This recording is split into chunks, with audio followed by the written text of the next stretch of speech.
Ljubljana for you je kratka oddaja, ki bo potekala v angleškem jeziku. Namenjena je predvsem tujcem, turistom, tujim študentom, torej tistim, ki bivajo v Ljubljani začasno ali jo samo obiskujejo, vendar ne govorijo slovenskega jezika. Torej, potekala bo v angleškem jeziku, ustvarjali pa jo bomo skupaj s turističnimi vodniki, ki bodo strnili ključne in tiste najbolj zanimive informacije o Ljubljani. Danes z nama v studiu Mateja Kregar-Gliha. Dobro jutro. Dobro jutro, pozdravljeni. Včeraj smo gostili Aleksa, ki je našo prestolnico dodobra vzljubil, pravi, da je že 9 let tu, da še vedno rad pobegne na toplo, pa vendarle marsikdo bo toplino iskal v Ljubljani in jo zagotovo tudi našel. Tam se že eno sonce za vašim hrbtom dela, upam, da nas bo hitro osvetlilo. Pa vendarle, Mateja, slišali smo nekaj vtisov Ljubljančanov, mimoidočih. Bi lahko rekli, da so vsi, ki obiščejo Ljubljano, verjetno zelo zadovoljni. Dobar dan. Skoraj da ne najdemo osebe, ki ne bi bila zadovoljna z obiskom v Ljubljani, kar je seveda čudovit občutek, sploh za nas, ki delamo v turizmu in ki predstavljamo Ljubljano. Več kot 2 desetletji oziroma že 2 desetletji ste prisotni, da rečem, v tem delu, v tej gospodarski panogi, ki je seveda zelo široka. Na eni strani sem prepričan, da nudite gostoljubje, skrbite, da se ljudje dobro počutijo, hkrati najbrž vodite ljudi in jim organizirate izlete. Pa vendarle, 20 let je lahko dolga doba, lahko je kratka. Kako ste doživeli vi teh 20 let kot, bom rekel, izvrševalec teh nekih turističnih politik? Poglejte, jaz sicer v turizmu delam že 30 leto, ker sem že začela v Jugoslaviji, v Opatiji, kjer sem študirala turizem. Tako da leta 1988 je bilo tisto prvo leto. In takrat moram priznati, da je bilo le nekaj točk v Jugoslaviji, ki so jih turisti dejansko obiskovali, recimo Dubrovnik, Opatija in naš Bled. To so bile te 3 ključne točke, ki so bile tako imenovane must to see. In takrat, recimo iz Opatije, konkretno lahko rečem, da smo v Slovenijo prihajali bolj na dnevne izlete. Bila je Postojnska jama, Lipica, seveda kot naš Paranikon. Ja, iz Opatije pač manj, drugače pa seveda iz Ljubljane. Potem pa recimo na dnevnem izletu Bled in Ljubljana. Seveda je pa bilo takratno izhodišče povsem drugačno, ker, a veste, marsikdo takrat sploh ni vedel, da obstaja Slovenija, da je to ena izmed republik v Jugoslaviji, da tukaj govorimo slovensko. Takrat smo vedno morali razlagati, kakšne so razlike med jugoslovanskim jezikom in pa slovenskim jezikom. Potem, ko je pa Slovenija postala samostojna država, se je pa slika povsem spremenila. Ker, a veste, če si pa ti samostojen, potem pa pridejo povsem druga vprašanja na plano in seveda med njimi je bilo, kaj je sedaj to, kateri jezik je to, kaj to ni isti jezik, kaj je z Ljubljano, kakšno mesto je imela Ljubljana v času Jugoslavije. Tako da je to povsem neka nova perspektiva, tudi za nas turistične vodnike. Moram priznati, veliko lepša, ker je bilo naše izhodišče tokrat drugačno. Torej, večjo turistično obiskanost pripisujete tudi samostojnosti. Menite, da je veliko vplivala tudi, ne vem, prenova različnih mest ali pa morda kakšne drugačne aktivnosti? Ja, poglejte, predvsem prvo je to samostojnost, da nekdo ve, da je tukaj še ena država, ki je sedaj samostojna. Zdaj, zakaj je ta samostojnost nastala? A veste, to je zelo poglavitna, recimo, točka, o kateri kar precej se pogovarjamo. Potem, da je Ljubljana postala glavno mesto samostojne države, ker poprej je bila to le neka provincialna federalna ureditev, tako je, ne bi bile del države. Tako je, in vse je bilo bolj skoncentrirano. Poglejte, mi smo od samostojnosti dalje dobili veleposlaništva, ki jih poprej nismo, poprej smo imeli bolj konzularna. Univerza je prišla bolj do izraža, ker se je vključila v te mednarodne tokove. Danes, kot ste že poprej omenili, imamo izredno veliko število mednarodnih študentov oziroma študentov iz tujine, ki prihajajo k nam.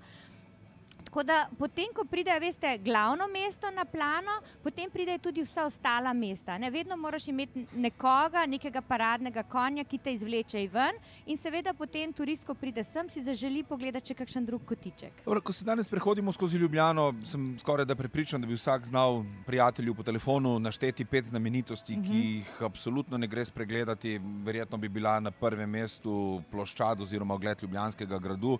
Če se ne motim, je to tudi najbolj obiskana točka v državi in še in od drugih 4 bi se lahko pogovarjali, katere je treba videti. Pa če se vrnemo malce nazaj v tiste čase, ko ste začenjali, kaj ste takrat pokazali turistom, ki so obiskali Ljubljano?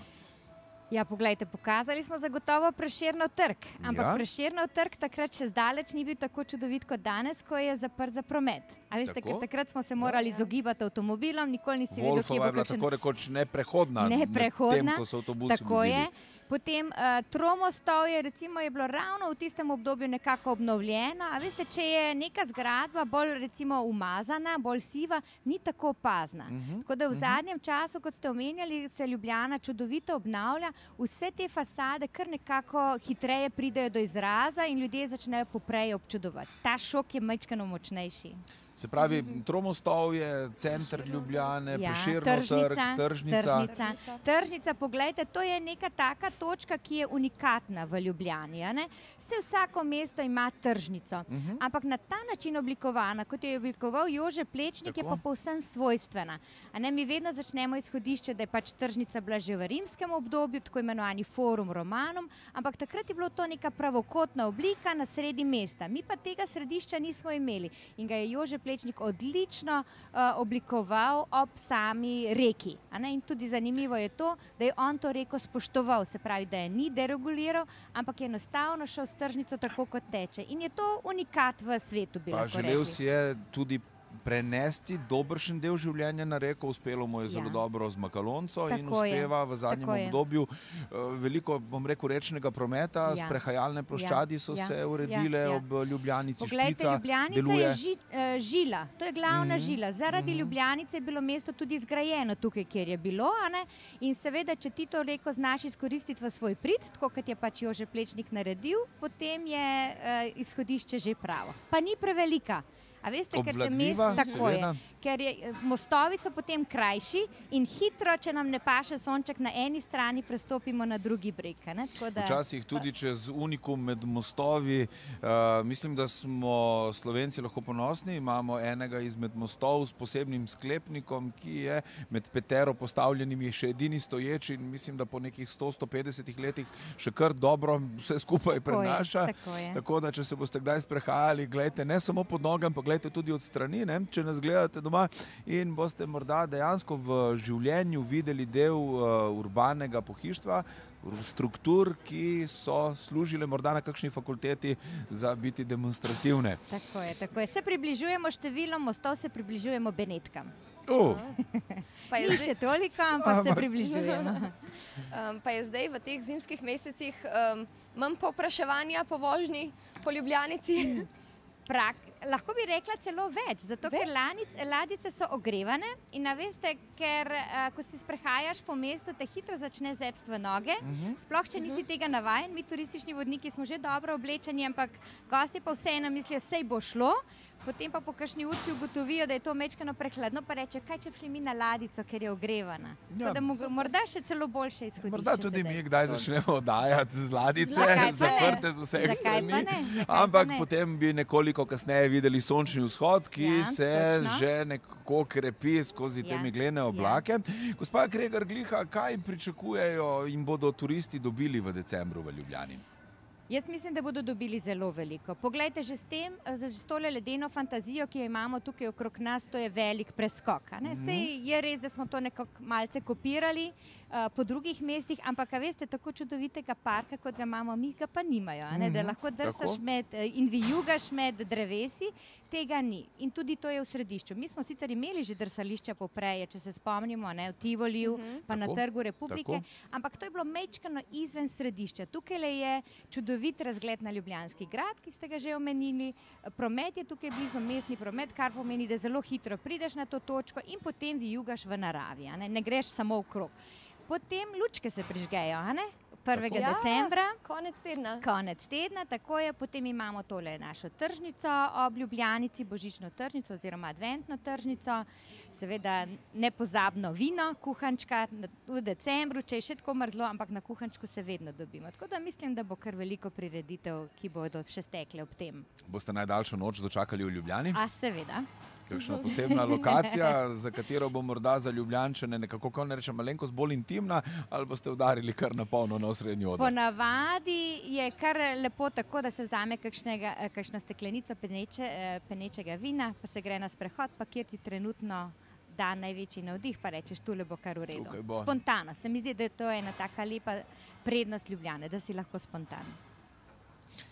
Ajda, spontanost bo vodilo tudi zagotovo našega programa v nadaljevanju. Oddaja For You bo vsakodnevno potekala v angleškem jeziku, drži? Tako je. 10 do 15 minut, namenjali jo bomo turistom, namenjali jo bomo študentom, konzularnim predstavnikom in vsem tistim, ki si želijo programa v tujem jeziku.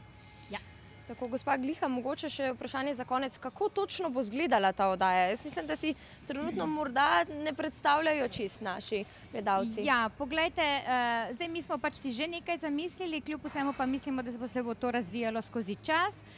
Osnova je, da mi kot turistični vodniki, ki pač se dnevno srečujemo s tujci v Ljubljani, predstavljamo tiste atraktivne dnevne dogodke in pa verjetno tudi razstave. Lejte, zdajle se bomo fokusirali več ali manj na te naše lučke, potem na razstavo slikanic, ki se bo začela v Nuku v nedeljo, 3. decembra, ki je ta veseli del kulture. Tako da poglejte, vsak dan se bo našla ena taka tema, bomo imeli tudi kakšnega gosta in v angleščini bo pa potekalo to zato, da bodo nas tudi naši obiskovalci razumeli. Super, najlepša hvala, gospa Gliha. Drage gledalci in gledalke, tudi pri nas, v našem studiu, boste lahko spremljali veliko zanimivih gostov.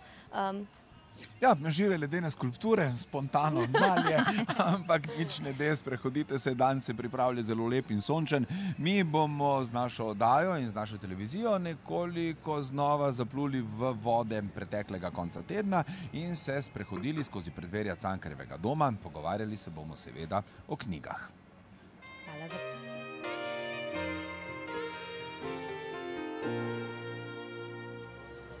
Ljubljana se mi zdi dejanska prestolnica Slovenije, ker najdeš v njej vse in ni kot vse ostale evropske prestolnice, je manjša in se mi zdi, zato je tudi turisti imajo rajši kot London, Moskvo, Pariz in zdi se mi taka prijazna in ljubka za prestolnico.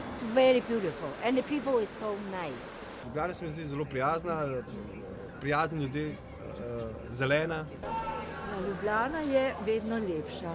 Ja, od Ljubljane je lepa, mirna. Se veselim, kadar vsakič, ko pridem tukaj v centru mesta Ljubljane. Ljubljana je za mene lepo mesto, kjer sem veliko let študiral.